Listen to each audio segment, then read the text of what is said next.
Kirk Douglas represented more than a mere Hollywood star. He embodied a unique blend of intensity, ambition, and resilience in an industry marked by fleeting fame. His unmistakable cleft chin and piercing gaze complemented a raw emotional range that brought depth to his performances. In roles like the tortured artist Vincent van Gogh in Lust for Life and the rebellious slave in Spartacus, Douglas didn't just act. He fully immersed himself in his characters with unwavering conviction. However, his life outside the limelight was filled with complexities that extended beyond the narratives he portrayed. A particularly chilling moment occurred during the filming of Young Man with a Horn, when actress Jean Spangler mysteriously disappeared. Her purse was discovered in Griffith Park, accompanied by a cryptic note addressed to Kirk. This unresolved case cast a dark shadow over the production and sparked rumors that lingered around Douglas for years, blurring the lines between his legendary on-screen persona and the enigmatic realities of his life. Hollywood often hides more than it shows, and Douglas found himself at the heart of many such contradictions. Born Isur Danilowicz on December 9, 1916, in Amsterdam, New York, Kirk Douglas entered a world far removed from the glamorous life he would later lead. His parents, Herschel and Brina Danilowicz, were Russian Jewish immigrants who escaped the violent pogroms of Eastern Europe. They settled in America, where they faced the harsh realities of poverty. Douglas's father worked as a ragman, collecting scraps to sell from a horse-drawn cart. Struggling to provide for his family, the household was cramped and filled with the sounds of 6 sisters, creating a chaotic environment. His father's alcoholism added to the turmoil, often leading to domestic strife.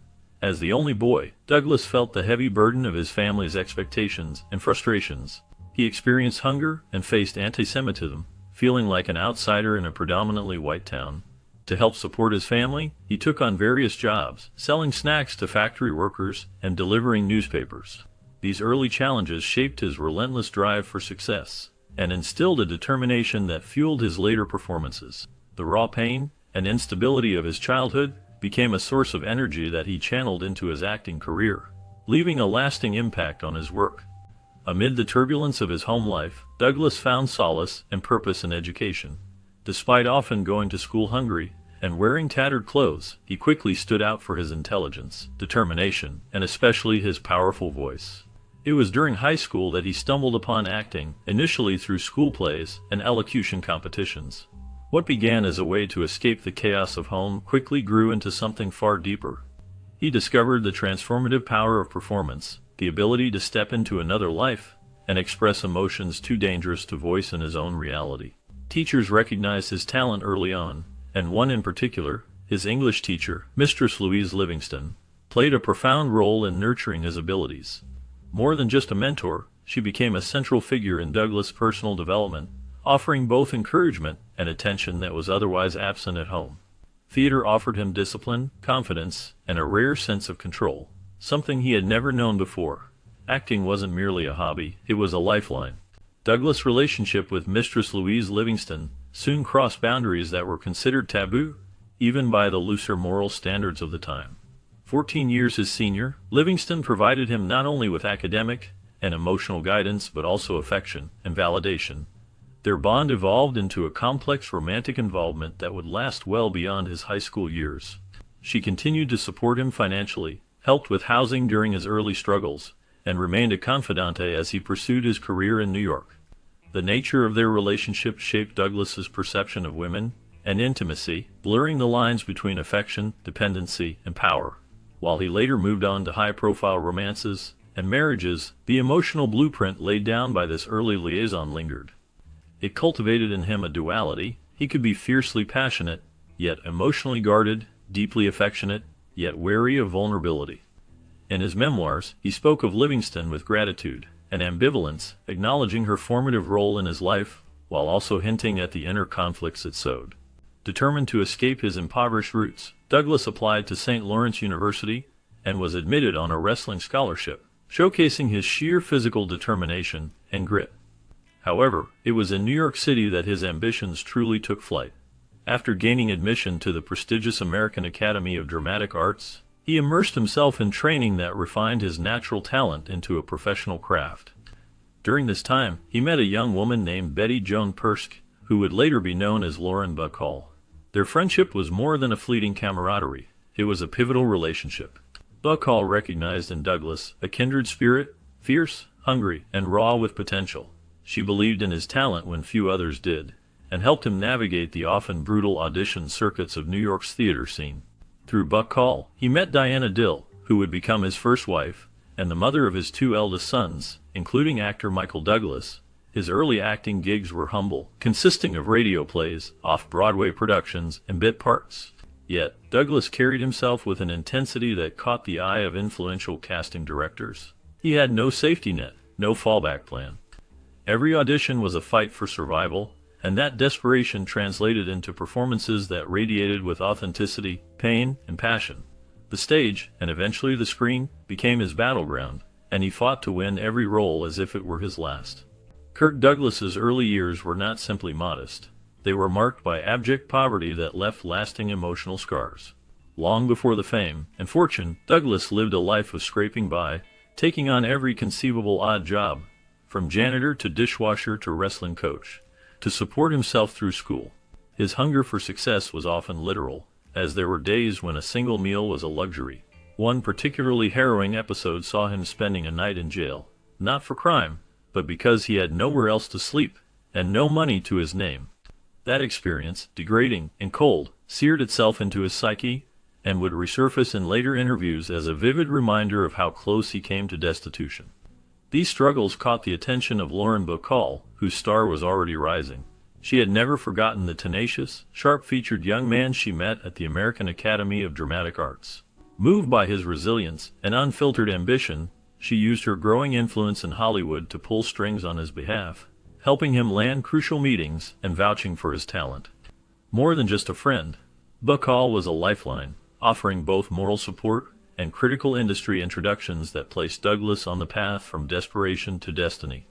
Amid his mounting efforts to climb the ranks of show business, Douglas found companionship in the poised and intelligent Diana Dill, an aspiring actress from Bermuda with an old-world elegance and inner strength that balanced Douglas's fiery ambition. Their whirlwind romance blossomed into marriage in 1943, a union that produced two sons, Michael, who would later carve his own indelible mark in Hollywood, and Joel, who would pursue a career behind the scenes. However, the demands of post-war life and Douglas's single-minded pursuit of stardom strained their bond. As his star rose, so did the pressure, long absences on film sets, growing female attention, and an increasing emotional distance. Diana, who had once been his anchor, found herself navigating a life shadowed by his fame. By 1951, the marriage ended in divorce. Yet, unlike many Hollywood separations, theirs remained unusually civil. Douglas often credited Diana for her grace and strength as a mother, and the two maintained a respectful and cooperative relationship in raising their children. Even in later years, when both had remarried, their co-parenting and mutual respect stood as a rare example of maturity amid the turbulence of celebrity life. Kirk Douglas' defining moment came in 1949 with the film Champion, a gritty boxing drama that catapulted him into the public consciousness. His portrayal of Midge Kelly, a ruthless and morally conflicted fighter, showcased a side of masculinity that was complex, emotionally charged, and unapologetically raw. Douglas didn't just play tough. He made vulnerability look fierce, giving audiences a character they couldn't look away from. The role earned him his first Academy Award nomination for Best Actor, and established a pattern that would come to define his career, playing flawed, driven men who clawed their way through impossible odds. Unlike many stars of the era, Douglas brought a method-like intensity to his roles, insisting on psychological realism and physical authenticity. By the early 1950s, he was no longer just a working actor. He was a marquee name, able to command top billing and influence behind the scenes. Critics and audiences alike were struck by his magnetic presence, a mixture of defiance and depth that made every performance feel urgent and real. From westerns to war films to biopics, Douglas demonstrated an uncanny range, always gravitating toward roles that mirrored his own life's contradictions, strength layered over vulnerability, charisma tempered by conflict. At a time when most actors were bound by long-term contracts that limited their choices and earnings, Kirk Douglas sought a different path. He believed that creative freedom and artistic control should belong to the performer rather than studio executives. In 1955, he established Brina Productions, named after his mother, to produce films on his own terms. This decision was groundbreaking, It allowed Douglas to select scripts, directors, and co-stars, making him one of the first major stars to merge the roles of actor and producer. His early projects, such as Paths of Glory in 1957, directed by a young Stanley Kubrick, were bold and politically charged, tackling themes that traditional studios often shied away from. Through Bryna, Douglas played a crucial role in ending the Hollywood blacklist by hiring screenwriter Dalton Trumbo to write Spartacus and ensuring he received full credit. This act of courage not only helped dismantle a dark chapter in American film history, but also reshaped the business model for actors. Douglas's defiance of the studio system marked a significant turning point for Hollywood, paving the way for future generations of performers to assert their rights and artistic vision. While Kirk Douglas' career soared to unprecedented heights, his personal life told a far more complicated and often painful story. Beneath the confident exterior and cinematic bravado was a man grappling with deep emotional contradictions. His romantic relationships were numerous, layered, and often turbulent. It all began with his much older high school teacher, Louise Livingston, a formative and ethically troubling relationship that introduced Douglas to intimacy entangled with power and dependency. That pattern of complexity would echo through many of his future romances. His affairs were not just casual Hollywood flings. They were often passionate, intense, and emotionally destabilizing for both him and his partners. Among the most publicized was his relationship with Italian actress Pier Angeli, a rising star with whom he shared a deep connection. Yet the cultural and career pressures surrounding them drove a wedge, and their love unraveled in the glare of public scrutiny. He also dated other prominent figures in the entertainment world, earning a reputation for being both irresistibly charming and emotionally unavailable. While the public saw him as the ultimate leading man, behind closed doors, Douglas wrestled with a yearning for stability that often clashed with his own impulses. His life became a paradox, commanding power on screen while struggling to master his private world, where love was often fleeting and fulfillment just out of reach. Everything began to shift in 1953 when Kirk Douglas met Anne Bidens, a cultured and multilingual Belgian-German publicist working in Paris. At the time, he was filming Act of Love, and, true to form, attempted to charm her with his usual confidence. However, Anne was different from the women he was used to.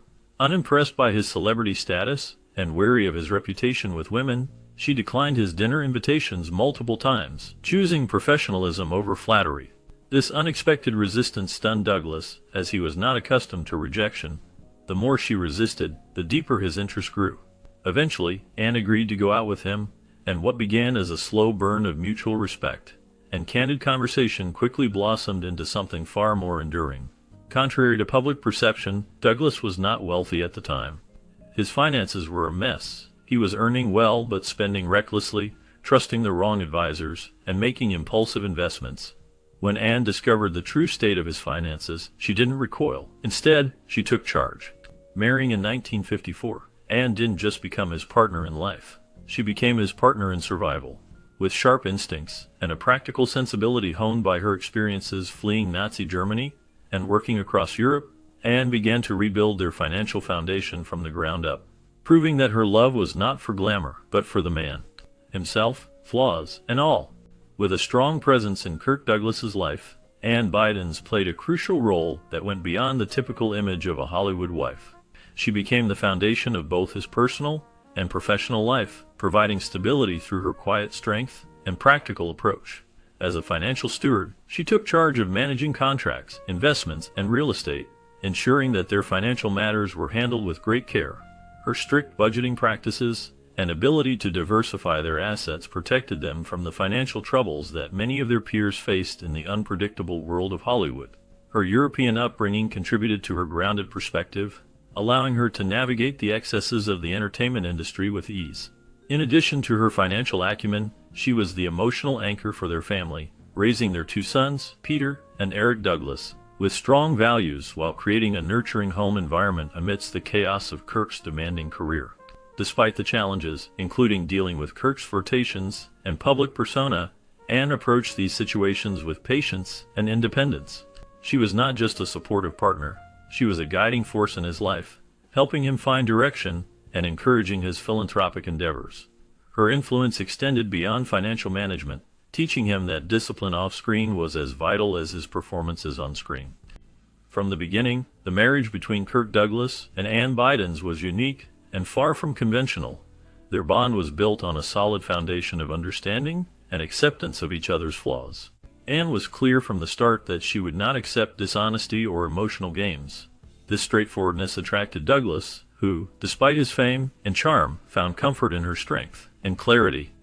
Over the years, their relationship faced many challenges, including public scrutiny, health issues, and long periods apart due to work commitments.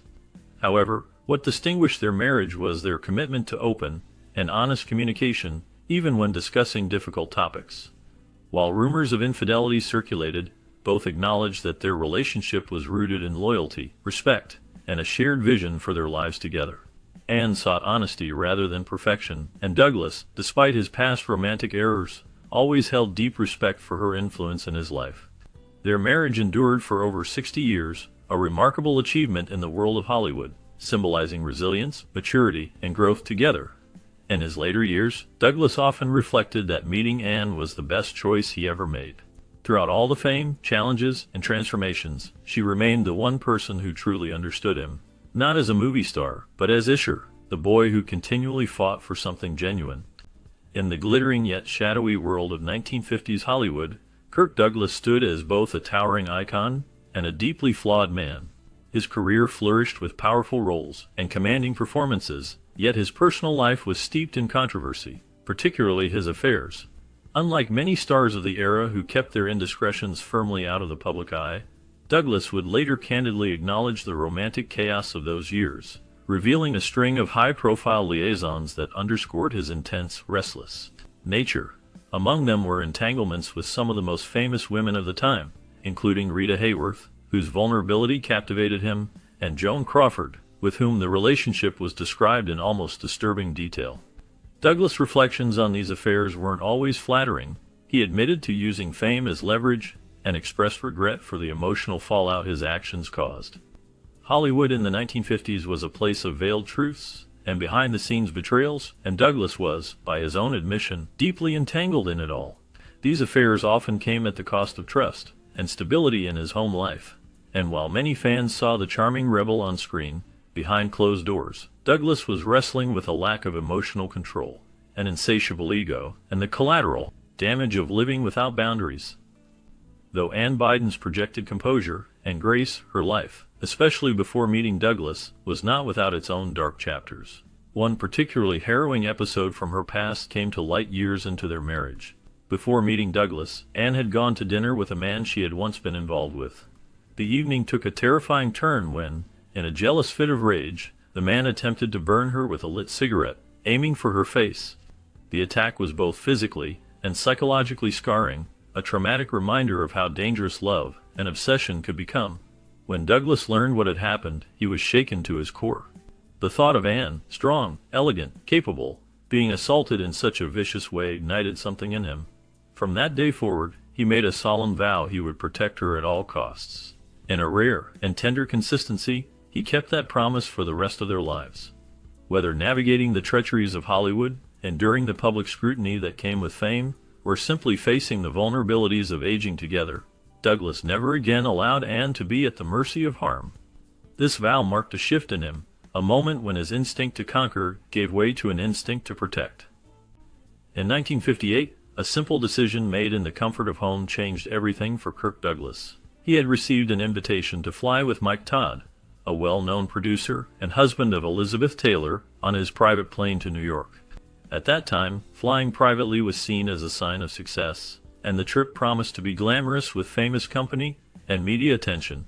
Douglas, who loved adventure, was excited about the opportunity. However, his wife, Ann Bidens, felt a strong sense of unease about the flight. Her intuition, possibly shaped by her past experiences during wartime, urged her to convince him to stay home. After much persuasion, Douglas decided to heed her warning and canceled his plans. Just hours later, the plane tragically crashed, killing everyone on board.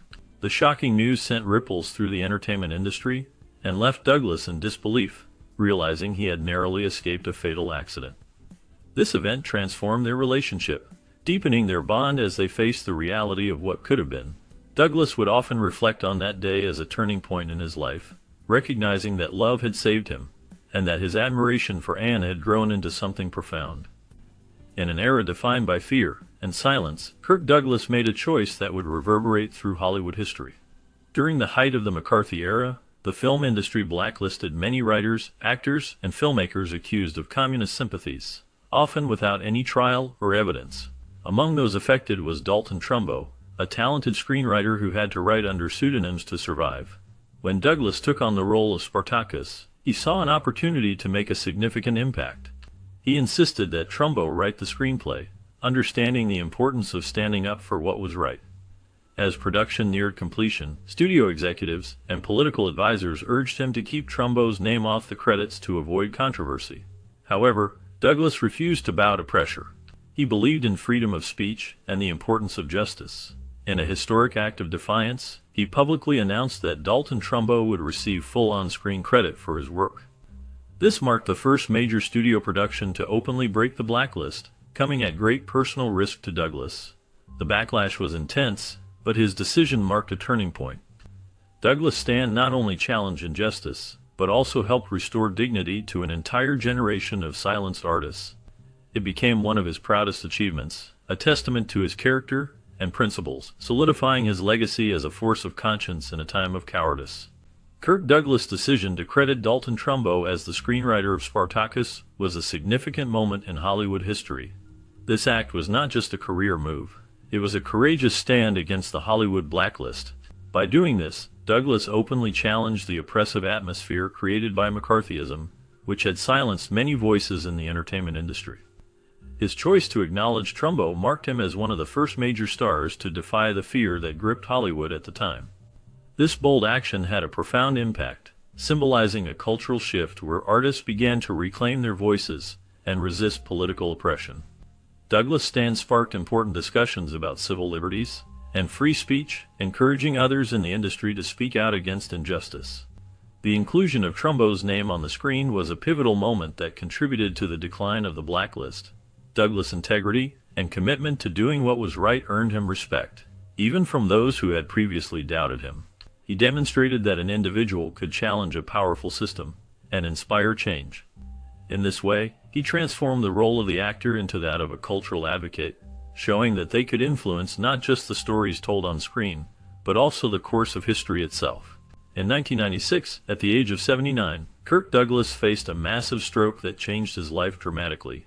This stroke affected his ability to speak and move, which was particularly hard for someone known for his powerful voice and strong presence. Doctors informed him that his acting career might be over, and that he would likely make few public appearances.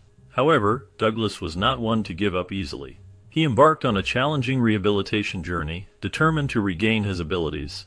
With the steadfast support of his wife Anne, he worked hard to relearn how to speak and walk. The therapy sessions were tough, pushing him to his limits both physically and mentally. Instead of withdrawing from the public eye, he chose to embrace his situation and use it as a platform to inspire others. He began speaking to stroke survivors, sharing his experiences and encouraging them. Douglas also wrote books about his recovery, offering insights into his journey. He made a final appearance in the film Diamonds, demonstrating not only his courage but also his desire to redefine aging with dignity. His resilience became a beacon of hope, not just in Hollywood but for countless individuals facing their own health challenges. Douglas showed that even when physical strength wanes, a person's legacy can be built on inner strength, humility, and the refusal to be silenced. For all his accomplishments, Kirk Douglas could not escape the tragedies that have touched so many families. In 2004, his youngest son with Anne, Eric Douglas, died at the age of 46 from an accidental drug overdose, an event that tore through the family with unrelenting grief. Eric had long struggled with addiction and mental health issues, and though the family had made numerous efforts to help him through rehab, therapy, and emotional support, his demons proved too powerful. Kirk and Anne, who had spent years trying to rescue their son from the downward spiral, were left devastated. Douglas would later speak with brutal honesty about his guilt, his regrets, and the pain of watching a child suffer despite all efforts to save him. The tragedy left a permanent scar on the family, and became one of the few topics Douglas found difficult to revisit publicly. Yet, even amid the heartbreak, he and Anne worked to channel their sorrow into something constructive, supporting addiction recovery initiatives and mental health advocacy. Eric's loss was a private agony behind a public face, and it became a reminder that even legends are not immune to the deepest human sorrows. As Kirk Douglas entered his final years, he became a living symbol of Hollywood's golden age, representing one of the last surviving titans of an era long past. Despite facing health challenges and reducing his public appearances, he remained dedicated to philanthropic work, particularly in education, the arts, and humanitarian causes. Alongside his beloved wife Anne, he donated millions to various causes, including Alzheimer's research, children's hospitals, and schools. Their shared commitment to giving back became a defining feature of their twilight years, showcasing their deep bond and mutual respect. In 2020, Douglas passed away at the age of 103, surrounded by his family, with Anne still by his side, embodying a partnership that spanned decades. His death marked the end of a century-spanning life filled with war, the evolution of Hollywood, personal redemption, and significant cultural influence. Just 1 year later, Anne followed him in death at the age of 102, bringing their extraordinary love story to a poignant close. Together, they navigated fame, scandal, tragedy, and triumph, leaving behind a family dynasty and a legacy of courage, tenacity, and deep humanity. In the final balance, Kirk Douglas was more than an actor or a star. He was a force shaped by hardship and defined by the choices he made when it mattered most. One of the most haunting and enigmatic chapters in Kirk Douglas' early Hollywood years was the disappearance of Jean Spangler, a young actress and dancer who vanished in 1949 under circumstances that remain mysterious to this day. Spangler had been working on the film Young Man with a Horn, in which Douglas starred, and was reportedly last seen preparing to meet someone she referred to only as Kirk. Days later, her purse was found in Los Angeles' Griffith Park, containing a note that read, "Kirk can't wait any longer. Going to see Dr. Scott. It will work best this way while Mother is away." The letter was never definitively connected to Douglas, and he publicly denied knowing her beyond a passing acquaintance. Nevertheless, the eerie timing and vague wording of the note ignited rumors that would linger for decades. With no body ever recovered, and no conclusive evidence pointing in any direction, Spangler's disappearance remains one of Hollywood's great unsolved mysteries. For Douglas, it cast an unsettling shadow, one that followed him through the early years of his rising stardom, introducing a layer of darkness into an otherwise glittering ascent. Though the name of Kirk Douglas became intertwined with the mysterious disappearance of actress Jean Spangler, authorities never officially connected him to the case. The mere mention of his name in a note left behind by Spangler ignited a firestorm of speculation among the public. In the gossip-driven atmosphere of post-war Hollywood, where rumors often overshadowed reality, whispers about Douglas's possible involvement persisted. The allure of Spangler's tragic beauty, combined with Douglas's rising fame, only fueled the intrigue. Over the years, the case became a focal point in various books, documentaries, and online discussions that delved into the darker aspects of Hollywood's golden age. While most serious inquiries eventually cleared Douglas of any suspicion, the incident added layers to the complex narrative of his life, which was characterized by charm, ambition, and contradictions. For many, the Spangler case symbolized a broader truth, that even the most celebrated stars could not escape the shadows of fame, secrecy, and unanswered questions. Douglas continued to thrive in his career, yet the mystery of Spangler lingered, forever linked to his legacy, a heavy footnote filled with uncertainty. In the years following Douglas's death, renewed focus on Hollywood's historical mistreatment of young women led to disturbing allegations involving actress Natalie Wood. Though never confirmed by legal proceedings or public confessions, multiple reports and biographies suggested that Wood had been assaulted during an audition at the Chateau Marmont in 1955, when she was just 16 years old. Some accounts, most notably from Wood's sister, Lana, pointed toward Douglas as the unnamed assailant. Douglas never addressed these claims directly, and his memoirs only made vague allusions to flirtations and encounters with young actresses, offering little transparency. The allegations resurfaced in a cultural moment when society was beginning to re-examine the long-standing abuses of power in the entertainment industry. Whether fact or speculation, the accusations deepened the moral ambiguity that already surrounded Douglas' legacy. For many, it forced a reconsideration of the man behind the hero roles. Was he a product of a different time, or a symbol of the systemic rot within the system he helped shape? The truth remains obscured, but the questions endure, casting a long, uncomfortable shadow over his narrative. Despite the controversy surrounding him, Kirk Douglas' impact on cinema and philanthropy is profound. Over a career that lasted more than 6 decades, he delivered some of the most memorable performances in film history. His role as the rebellious slave leader in Spartacus showcased his ability to portray intense characters, while his performance as the principal commander in Paths of Glory highlighted his depth and moral complexity. Douglas was not just an actor. He transformed the business side of Hollywood by founding Bryna Productions, which empowered writers like Dalton Trumbo, and pushed for creative control during a time when studios held significant power. Off-screen, Douglas and his wife Anne dedicated much of their lives to philanthropy, donating millions to various causes, including schools, hospitals, Alzheimer's care, and public parks. He personally funded over 400 playgrounds in underprivileged areas and contributed to the rebuilding of theaters and religious institutions. For many, these acts of generosity illustrated the redemptive journey of a man who fought for justice and opportunity in real life. His legacy is marked by excellence, generosity, and undeniably, controversy. Kirk Douglas's life and career reveal a fascinating tapestry of triumphs and trials. His powerful performances captivated audiences, showcasing his ability to convey deep emotions and complex characters. Yet, behind the scenes, his life was marked by mystery and intrigue. The disappearance of Jean Spangler during the filming of Young Man with a Horn added a layer of darkness to his legacy. The discovery of her purse and the note addressed to him raised unsettling questions that lingered long after the film's release. This incident not only affected the production, but also intertwined Douglas's name with a haunting narrative that blurred the lines between his roles and reality. As a figure in Hollywood, he represented both the glamour and the shadows of the industry. His journey reflects the struggles of an artist navigating fame, personal challenges, and the weight of public perception. The complexities of his life remind us that even the brightest stars can have hidden depths and unresolved mysteries.